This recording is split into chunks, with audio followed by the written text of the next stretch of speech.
గౌరవనీయులు బట్టి విక్రమార్క గారు 65,000 మీరు కట్టారా, ఇంకా 30,000 కోట్లు కట్టాలన్నారు. 2014-15లో మన బడ్జెట్ 68,000 కోట్లు. మేము మీకు ఇచ్చినాడు మన బడ్జెట్ 3 లక్షల కోట్లు. మరి బడ్జెట్ పెరిగింది కదా, ఆస్తులు పెరిగినాయి కదా. 68,000 కోట్లు ఉన్నప్పుడు 10,000 ఉంటుందా? నేను చెప్తాను సార్ అధ్యక్ష, 2014-15లో పవర్ సబ్సిడీ 2,400 కోట్లు కట్టాం. 15-16 4,000 కోట్లు కట్టాం. 16-17 3,675 కోట్లు. 17-18 4,000 కోట్లు. 18-19 5,000 కోట్లు. 19-20 5,100 కోట్లు. 20-21 10,000 కోట్లు. 21-22 11,000 కోట్లు. 22-23 11,000 కోట్లు. 23-24 12,000 కోట్లు బడ్జెట్లో పెట్టాం. మేము చేసిన దాన్ని చెప్తుంటే ఆయన సభను తప్పుదో పట్టించే విధంగా ప్రయత్నం చేస్తుండు. We come well fully prepared. మీరు ఏది అడిగినా తప్పకుండా సమాధానం చెప్పేదానికి ప్రిపేర్ అయ్యి వస్తాం తప్ప మేము తప్పుదో పట్టించాం. వాస్తవాలే మాట్లాడటం తప్ప అవాస్తవాలు మీలాగా చెప్పాం. మీలాగా రాజకీయ ఉపన్యాసాలు ఏం, స్ట్రైట్ గా చెప్తున్నాం. ఉచిత విద్యుత్తుకు 65,000 కోట్ల రూపాయలు. థ్యాంక్ యూ అధ్యక్ష. అధ్యక్ష, వాంట్ టు ప్రూవ్ 10 ఏళ్ల బీఆర్ఎస్ కాలంలో జరిగిన మొత్తం అప్పు కేవలం 4,17,496 మాత్రమే. కానీ గోరంతలు కొండంతలు చేసి గోబల్స్ ప్రచారం చేసేటువంటి ప్రయత్నాన్ని ఈ సభ ద్వారా నేను తీవ్రంగా ఖండిస్తూ ఉన్నాను. గతంలో గౌరవనీయులు బట్టి విక్రమార్క గారు ఎన్నికల ముందు ఆదాయాన్ని సమకూర్చడంలో కాంగ్రెస్ పార్టీకి అపారమైనటువంటి అనుభవం ఉంది, హామీలన్నీ నెరవేర్చడం మాకు పెద్ద సమస్యే కాదు అని ఎన్నికల ముందు చెప్పారు. వీడియో కూడా ఉంది, కావాలంటే పంపిస్తాను. ఇప్పుడు అధికారంలోకి వచ్చిన తర్వాత ఏమైంది, ఏడాది అయింది, హామీలు ఎప్పుడు అమలు చేస్తారంటే అప్పుల పేరు చెప్పి తప్పించుకునేటువంటి ప్రయత్నం చేస్తున్నారు. ఒక అబద్ధాన్ని 100 సార్లు చెప్తే నిజమైతే అనే విధంగా గోబల్స్ ప్రచారం చేస్తూ ఉన్నారు. అందుకే ఈ శాసనసభ వేదికగా సభ్యులకు రాష్ట్ర ప్రజలకు కూడా ఈ 7 లక్షల కోట్ల అప్పు అని కాంగ్రెస్ పార్టీ చేస్తున్న ప్రచారం తప్పు అని ఈ సభ ద్వారా రాష్ట్ర ప్రజలకు నేను తెలియజేయదలుచుకున్నా. అధ్యక్ష ఆర్బీఐ కంటే గొప్ప వాళ్ళు అయితే ఉండరు అధ్యక్ష. ఇన్ఫ్యాక్ట్ అధ్యక్ష, ఈ 4,17,496 కోట్లలో కూడా 10 ఏళ్ల బీఆర్ఎస్ పాలనలో 4-5 ప్రత్యేకమైన విషయాలు ఉన్నాయి. 2 వరుస కరోనా సంవత్సరాలు రావడం వల్ల కేంద్ర ప్రభుత్వం అప్పుడు మొత్తం దేశం యొక్క ఎకానమీ అతలాకుతలమైంది. మీరు రాష్ట్రాలు 1.75% అదనంగా అప్పులు తీసుకోండి, క్యాపిటల్ ఎక్స్పెండిచర్ చేయండి అని కేంద్ర ప్రభుత్వం చెప్పడం వల్ల మనము తీసుకున్నటువంటి అప్పులు కూడా ఉన్నాయి. ఇది కాకుండా ఉదయ్ స్కీమ్ ద్వారా, సార్ లెట్ మీ కంప్లీట్, ఆ తర్వాత అని చెప్పమనండి. Let me complete. Speaker sir, Harish Rao గారు సభలో చాలా సంవత్సరాల నుంచి ఉన్నారని చెప్తా ఉన్నారు. వారికి అన్ని రూల్స్ తెలుసు, నిబంధనలు అన్నీ తెలుసు.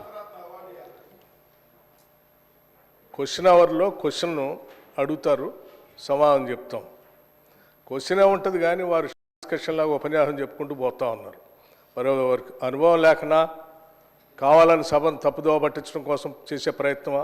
మీరు అడిగారు, ఈ అప్పుల పైన మీరు తప్పుదోవ పట్టిస్తూ ఉన్నారు, గోబల్స్ ప్రచారం చేస్తున్నారు, ఏదంటే సభలో చర్చ పెట్టండి. ఎస్, మేము రాగానే సభలో చర్చ ఉండాలనే వైట్ పేపర్ పెట్టాం మీరు చేసిన తప్పులు అన్నింటినీ. మళ్ళీ కావాలని అడుగుతుంటే మాకేం అభ్యంతరం లేదండి. మేము అసలు పూర్తిగా ఈ సభకి, రాష్ట్ర ప్రజలకి వాస్తవాలన్నీ తెలియాలనేటువంటి ఆలోచనలో స్పష్టంగా ట్రాన్స్పరెంట్గా ఉన్న గవర్నమెంట్ ఇది. ఏది దాచుకోవాలని ప్రయత్నం చేయాలి మీలాగా. సో మీరు వాళ్ళ చర్చ పెడదామన్నా ఫైన్, షార్ట్ డిస్కషన్కి వీఆర్ రెడీ. మీరు ఏదో ఏ ఫామ్లో ఇస్తారో ఇవ్వండి, గౌరవ సభాపతి గారికి ఇస్తే టైం ఇస్తే we are ready to debate sir. అంతేగాని ప్రశ్నలంతా వదిలిపెట్టి మొత్తం పాత కథలన్నీ చెప్పుకుంటూ వారి చరిత్ర అంతా చెప్పుకోవడానికి ప్రయత్నం చేస్తే అది వినటానికి మేము ఈ ప్రశ్న క్వశ్చన్ అవర్ ఇట్లా వేస్ట్ చేయొద్దు అధ్యక్ష. 2 విషయాలు సార్. ఎవరు భుజాలు తడుముకుంటున్నారో స్పష్టంగా అర్థమైంది, ప్రజలైతే చూస్తున్నారు. అయితే అయితే అయితే గౌరవ డిప్యూటీ స్పీకర్ గారి యొక్క సవాల్ను నేను స్వీకరిస్తా ఉన్నా. ఆల్రెడీ బీఆర్ఎస్ పార్టీ తరఫున మేము ప్రివిలేజ్ మోషన్ ఇచ్చాం. Privilege motion on honourable deputy CM we have given sir. That privilege motion is pending. Sir సభ మళ్ళీ సభను కూడా మళ్ళీ తప్పుదో పట్టిస్తున్నారు అధ్యక్ష. మళ్ళీ తప్పుదో పట్టించిన అంటే లేస్తే సత్యదూరమైన మాటలు మాట్లాడటం తప్ప వాస్తవాలు తల పగిలిపోతారు అని ఏమైనా శాపం ఉందని నా అనుమానం అధ్యక్ష. వీళ్ళకి అస్సలు వాస్తవాలు మాట్లాడరు అధ్యక్ష, అన్ని సత్యదూరాన్ని. ఏది ఏంది ప్రివిలేజ్ మోషన్? మీరు ఆ ప్రివిలేజ్ మోషన్ ఇచ్చేది అధ్యక్ష. వీళ్ళు ప్రివిలేజ్ మోషన్ ఇస్తారా సభా నిబంధనల గురించి, సభా నియమాల గురించి? దేనికి ప్రివిలేజ్ మోషన్ అధ్యక్ష? దేనికి? నిన్న చూపించాను నేను అధ్యక్ష. రూల్స్ బుక్ వాళ్ళ హయాంలో తయారు చేసింది. పాత రూల్స్ బుక్ అన్నిటిని కూడా మార్చేసి వాళ్ళకు అనుకూలంగా ఉండేటట్టుగా రూల్స్ బుక్ అంతా తయారు చేసుకొని సభలు పెట్టి, ఆ రూల్స్ బుక్లో ఏం చూపించారు అధ్యక్ష? స్పష్టంగా ప్లకార్డ్స్ తీసుకొని రావద్దు, స్లోగన్స్ ఇవ్వద్దు, పొరపాట్లు అట్టు చేస్తే వాళ్ళ మీద చర్యలు తీసుకోవాలని చెప్పి అన్ని చాలా స్పష్టంగా రూల్స్ బుక్లో పెట్టి నిన్న మీరు చేసింది ఎందుకు అధ్యక్ష? ఏం చేశారు మీరు? సభలో మీరు కానీ మీ నాయకుడు ఆనాడు ముఖ్యమంత్రిగా ఉన్నటువంటి కె చంద్రశేఖరరావు గారు సభలో చెప్పినటువంటి ఏ ఒక్క అంశాన్ని అమలు చేశారు అధ్యక్ష? సభ నిబంధనలు పూర్తిగా ఉల్లంఘించారు వాళ్ళు. హౌస్ ప్రివిలేజ్ని మొత్తం పక్కదో పట్టించింది వాళ్ళు. ఒకటి కాదు, రెండు కాదు, 3 ఎకరాల భూమి బరాబర్ ఇస్తామని చెప్పారు దళితుల గిరిజనులకి. ఇచ్చారా? ఈ సభలోనే కదా చెప్పింది వాళ్ళు. ఈ సభలోనే కదా అధ్యక్ష చెప్పింది. డబుల్ బెడ్రూమ్ ఇల్లు ఇస్తా అని చెప్పారు. ఇచ్చారా అధ్యక్ష? ఉద్యోగాలన్నీ పూర్తి చేస్తా బరాబర్ అన్నారు. చేశారా?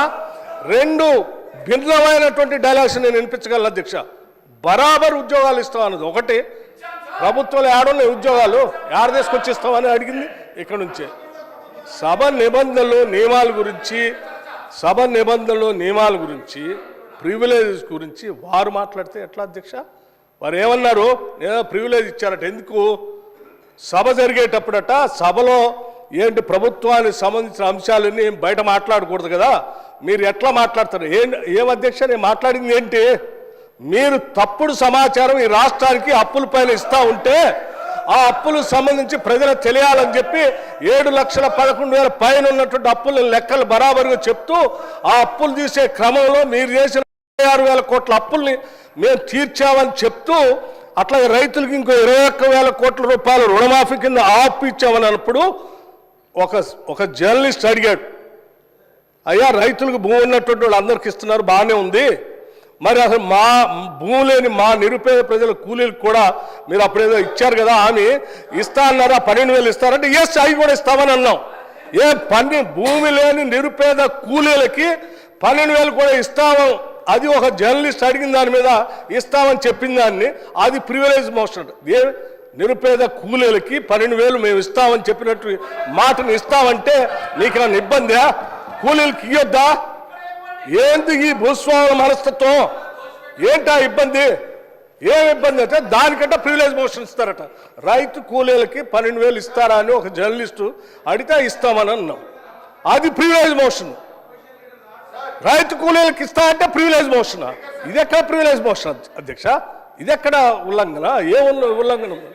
రైట్. ఇంకోటి చెప్పారు, 7,11,000 పైన రుణం ఉంది అని తప్పుడు చెప్తున్నారు. మొత్తం తప్పులు చెప్పిందే మీరు కదా. 10 సంవత్సరాల పాలనలో తప్పు చెప్తుంది. 10 సంవత్సరాల పాలనలో తప్పు చెప్పినందుకే 6 నెలలకోసారి మర్చిపోతుంది అధ్యక్ష. వీళ్ళకి 6 నెలలకోసారి ఎందుకు పోతుంది నాకు అర్థం కావట్లేదు. ఆ సాధారణ ఎన్నికలప్పుడేమో ప్రజలు మొత్తం 6 నెలల క్రితం డిసెంబర్ మొత్తం వాళ్ళని పంపించారు 2023. అది అయిపోయిన 6 నెలలకి పార్లమెంట్ ఎన్నికలు వస్తే డిపాజిట్ గలం చేసేసారు ప్రజలు. 6 నెలల తర్వాత మళ్ళీ అసలు ఇది ఏందో వాళ్ళకి ఆలోచన పోయిందేమో, అసలు రాష్ట్ర ప్రజలు అన్ని తప్పుదోలు పట్టించారు. ఇది ఎక్కడ అన్యాయం అధ్యక్ష? ఇవన్నీ ప్రజలు ఇంత తిరస్కరిస్తూ ఉంటే ప్రజల కోసం పనిచేసే మా పైనట ప్రివిలేజ్ మోషన్ అంట. ఎట్లా అధ్యక్ష? మీరు అడిగారు అప్పులు ఎన్ని ఉన్నాయని, చాలా స్పష్టంగా మేమేం దాచుకోలేదు అధ్యక్ష. అప్పులు తీసుకునే ప్రతిదీ ఆర్బీఐ ద్వారా, బ్యాంకు ద్వారా నిక్కచ్చిగా స్పష్టంగా ఉంటుంది అధ్యక్ష. ఆ స్పష్టంగా ఉన్న కాగితాన్ని వాళ్ళ మేము దాయలే. వాళ్ళు ప్రతి సందర్భంలో 7 లక్షల పైన అప్పు ఉందనేది ఏది మీరు కార్పొరేషన్స్ గ్యారంటీస్ వాటిని ఎప్పుడు కలిపి చెప్పలే. కానీ వాళ్ళు మేము చెప్పేమే, దాచుకోలేదు కదా. మీలాగా సభను తప్పుదో పట్టించే మీరు ఎప్పుడు చెప్పలేదు. 7 లక్షల పైబడి ఉన్న మాట దాచిపెట్టారు మీరు. మేము ఇవాళ దాయాలని నువ్వు ప్రశ్న అడిగితే స్పష్టంగా ప్రశ్న సమాధానం చెప్పాం. దీనిపైన చర్చ కావాలను ఫైన్, రెడీ మేము. Sir one minute Harish Rao గారు, మీరు అడిగిన ప్రశ్నకు కరెక్ట్గా మీరు అడిగితే ఈ డైవర్షన్స్ కావు. ఈ డైవర్షన్స్ అయితే 1 అవర్ లోపల నీకు 10 క్వశ్చన్స్ ఏడగా కంప్లీట్ అవుతాయి. దయచేసి మీరు వేరే దానికి పోకుండా క్వశ్చన్కు సంబంధిత ప్రశ్నలే అడగండి. మీరు దయచేసి ప్లీజ్. హరీష్ రావు గారు. స్పీకర్ సార్, మాకు మాత్రమే నీతులు చెప్తారు, అటువైపు ఎందుకు చెప్పారు సార్? అదే మీరు ఇప్పుడు వారు మొత్తం రాజకీయ ఉపన్యాసం చేయొచ్చు, రాజకీయం అంతా మాట్లాడొచ్చు. నేను I was confined to the subject sir. నేను డీవియేట్ కాలేదు. దయచేసి మీరు మా హక్కులను కాపాడాలి సార్. వికారాబాద్ ప్రజలు కూడా చూస్తున్నారు సార్, మా హక్కులు కాపాడాలి సార్. మీరు ఇక్కడ స్టార్ట్ అయితే అధ్యక్ష, స్పీకర్ సార్, మీరు ఒక విషయాన్ని క్లారిఫై చేయాలి. ఆ రకంగా శాసించడం కరెక్ట్ కాదు సార్. అధ్యక్ష, నాకు హరీష్ రావు గారి మీద చాలా హరీష్ రావు గారి మీద చాలా గౌరవం ఉంది అధ్యక్ష. వారు సీనియర్ సభ్యులు, గతంలో 10 ఏళ్ళు ఉన్నారు, అంతకుముందు కూడా ఉమ్మడి రాష్ట్రంలో ఉన్నారు, ఇప్పుడు కూడా ఉన్నారు అధ్యక్ష. వారు మాట్లాడితే పదే అసలు సభాపతి అన్నా సభా స్థానం అన్నా గౌరవం లేకుండా వాళ్ళు మాట్లాడుతుంటే ఎట్లా అధ్యక్ష? నిన్న అధ్యక్ష నేను చూశాను, బీఎస్సీ సమావేశం జరిగేటప్పుడు అధ్యక్ష వీళ్ళు చేసింది ఏంది, బీఎస్సీ సమావేశం జరిగేటప్పుడు నిన్న కూడా నిరసన చెప్పిపోయారు అధ్యక్ష. నేను అందుకే చెప్తాను, బీఎస్సీ సమావేశం జరుగుతూ ఉంది. 10 ఏళ్ళు బీఎస్సీలో ఏం చేసావు అధ్యక్ష? మీకు సభకి రాష్ట్ర ప్రజలకు కూడా తెలియాలి ఏం చేసావు అధ్యక్ష. బిజినెస్ సభలో ఏం బిజినెస్ జరగాలనేది అధ్యక్ష సభలో ఏం బిజినెస్ జరగాలో ఎన్ని రోజులు జరగాలనేది పైన సభాపతి స్థానంలో ఉన్నటువంటి పోచారం శ్రీనివాసరెడ్డి గారు అక్కడ కూర్చునేవాళ్ళు, అవతల నుంచి మీరు వచ్చేవాళ్ళు, యువతల నుంచి సిఎల్పి నాయకుడిగా ప్రతిపక్ష నాయకుడిగా నేను కూడా ఆ బీఎస్సీ మీటింగ్లో ఉన్నాను. ప్రతి సందర్భంలో ప్రభుత్వ పరంగా ముందుగా ప్రతిపక్షాలు అడిగి మీరేం చెప్పాలనుకుంటున్నారు, ఎన్ని రోజులు కావాలి మేము చెప్పేవాళ్ళం. చెప్పి ఈ అంశాలన్నీ తీసుకోవాలి, ఇన్ని రోజులు కావాలంటే సరే.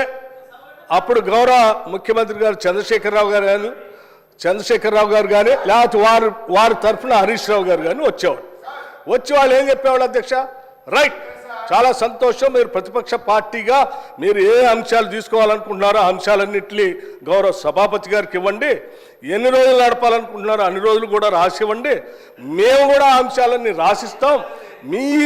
మిగతా ప్రతిపక్షాలకు సంబంధించిన వాళ్ళు అందరూ వారికి ఇచ్చిన తర్వాత వారు పరిశీలన చేసి ఏ అంశాలు తీసుకోవాలి ఎన్ని రోజులు నడపాలని నిర్ణయం చేస్తారు, సభాపతి గారికి ఒప్పచెప్దామని లేచి వచ్చేవాళ్ళం.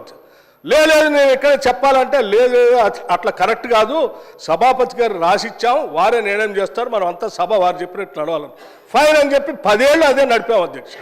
కానీ నిన్న మాత్రం ప్రసాద్ కుమార్ గారు సభాపతి స్థానంలో ఉంది, మేము కూడా అదే ప్రొసీజర్ని ఫాలో అవుదాం, మీరు రాసి ఇవ్వండి మేము రాసిస్తామని అంటే లేదు ఇప్పుడు ప్రసాద్ కుమార్ గారు సభాపతి గారు నిర్ణయం చేయడానికి లేదు, మీరు ఇప్పుడే చెప్పాలను.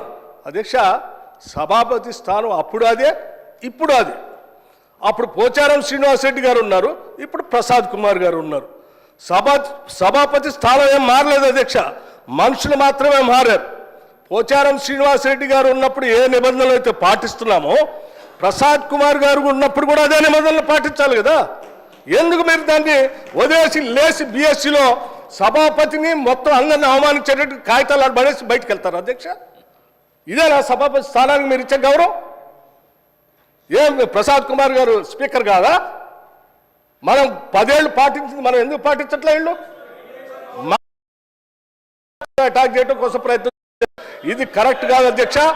సభాపతి మీరు పదే బతిలాడారు అధ్యక్ష, కూర్చోండి దయచేసి కరెక్ట్ కాదు, అవన్నీ మా మార్షల్స్కి హ్యాండ్ ఓవర్ చేయండి, నా దగ్గర తీసుకొని వస్తారంటే హ్యాండ్ ఓవర్ చేయకపోగా ఆ కాగితాలన్నీ పట్టుకొని ఏడుకు వచ్చేది ఆ సభాపతి స్థానం మీద ఎగరటానికి పోతా ఉన్నారు హరీష్ రావు గారు. ఎక్కడ నియమం అధ్యక్ష ఇది కరెక్ట్ కాదు అధ్యక్ష. సభాపతి స్థానంలో ఉన్నటువంటి మిమ్మల్ని సభలో ఉన్నటువంటి వాళ్ళందరూ గౌరవించాల్సిందే, సభ నియమాల ప్రకారం నడుచుకోవాల్సిందే. మేము ఈ నిబంధనలకు అతీతంగా మేము రాచరిక వ్యవస్థలో మేము పోతాం, మేము శాసించినట్టే సభ నడవాలంటే కుదరదు అధ్యక్ష, అది కరెక్ట్ కాదు. దీనికి ఒక రూల్స్ బుక్ ఉంది, ఆ బుక్ ప్రకారం నడవాల్సింది. హరీష్ రావు గారు, మీరు మాట్లాడుతూ వికారాబాద్ ప్రజలు చూస్తున్నారు అన్నారు. వికారాబాద్ ప్రజలు కాదు, రాష్ట్ర ప్రజలు, దేశ ప్రజలు, ప్రపంచ ప్రజలంతా చూస్తున్నారు, ఒక్క వికారాబాదే కాదు. దయచేసి ప్లీజ్ సార్, ఇప్పుడు ఒక విషయం, ఈ సభ జరుగుతున్న తీరును రాష్ట్ర ప్రజలు, సిద్దిపేట ప్రజలు, వికారాబాద్ ప్రజలు, దేశ ప్రజలు అందరూ చూస్తున్నారు. సభలో జరుగుతున్న తీరును ప్రజలు గమనిస్తున్నారు. రైట్.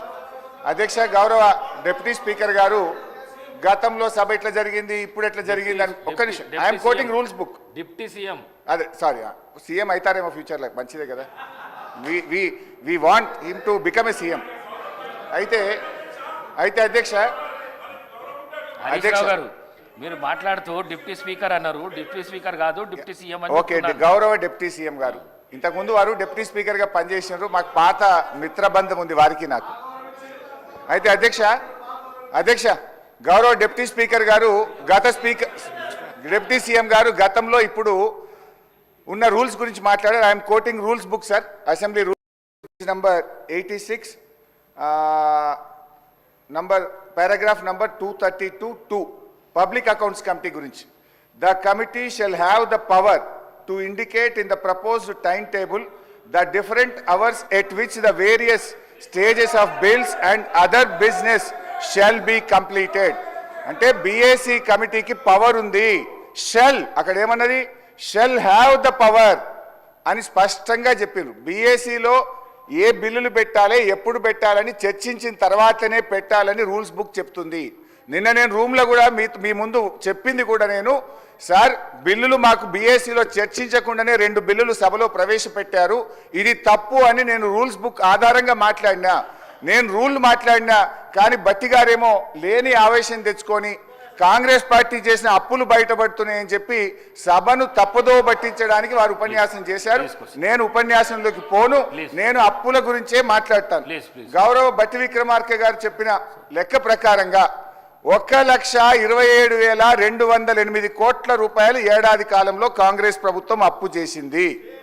1,27,000 అంటే 5 ఏళ్లలో లెక్క పెడితే ఇది 6,36,000 కోట్లు అవుతుంది.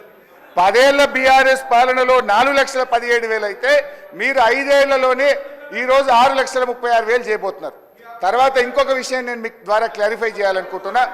గౌరవనీయులు బట్టి విక్రమార్క గారు, మేము ప్రివిలేజ్ మోషన్ దేని మీద ఇచ్చామో మీరు క్లారిఫై చేయాలి. దాదాపు 20 మంది కాంగ్రెస్ బీఆర్ఎస్ ఎమ్మెల్యేలు అందరం మీ దగ్గరికి వచ్చి మేము ఇచ్చిన ప్రివిలేజ్ మోషన్ దేని మీద అధ్యక్ష మీరే చెప్పాలి. వారేదో నేను మధురలో మాట్లాడిన దాని మీద ప్రివిలేజ్ మోషన్ ఇచ్చినామని సభను తప్పుదో పట్టించే ప్రయత్నం చేసినారు. మేము ప్రివిలేజ్ మోషన్ ఇచ్చింది వాస్తవ అప్పులు 4,17 అయితే 7 లక్షల కోట్లు అని చెప్పి వీళ్ళు ఇచ్చారు. పోయిన బడ్జెట్ స్పీచ్ లో తప్పుడు ఫిగర్ చెప్పారని చెప్పి గౌరవ ఉప ముఖ్యమంత్రి గారి మీద మీకు ప్రివిలేజ్ మోషన్ ఇచ్చాం. కానీ వారు ఇప్పటిదాకా ఏం మాట్లాడినరు, లేని ఆవేశం తెచ్చుకొని వ్యవసాయ కూలీలకు ఇయ్యద్దా, మీరు దాని మీద ప్రివిలేజ్ మోషన్ ఇస్తారా అన్నారు. తొందరగా ఈమనే మేము అడుగుతున్నాం. వ్యవసాయ కూలీలే కాదు 6 గ్యారంటీలు అమలు చేయండి. మొదటి శాసనసభలో చట్టబద్ధత తెస్తా అన్నారు, చట్టబద్ధత తేండి అని మేము అడుగుతా ఉన్నాం. అయితే అధ్యక్ష మీ ద్వారా మళ్ళీ నేను కోరుతున్నా, నేను బట్టి గారి సవాల్ను స్వీకరిస్తున్నా. ప్రివిలేజ్ మోషన్ అప్పుల మీద తప్పుడు ప్రచారం మీద మీకు ఇచ్చాము, దాన్ని ఈ శాసనసభలోనే అలో చేయండి. వీలైతే సభా కార్యక్రమాలు సస్పెండ్ చేసి ఇప్పుడే దాని మీద చర్చ పెట్టినా మాట్లాడడానికి మేము సిద్ధంగా ఉన్నాం.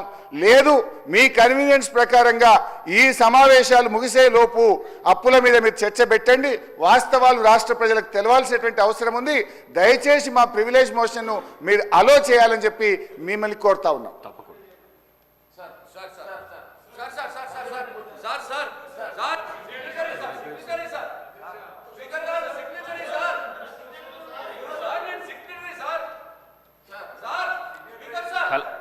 గౌరవ సభ్యులు కల్వకుంట్ల సంజయ్ గారు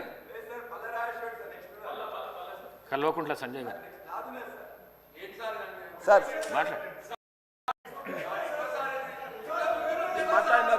మీరు ఎప్పుడు మాట్లాడుతూనే ఉంటారు కదా. ప్రశాంత్ రెడ్డి గారు మీరు ఎప్పుడు మాట్లాడుతూనే ఉంటారు కదా, మాట్లాడని ఇస్తా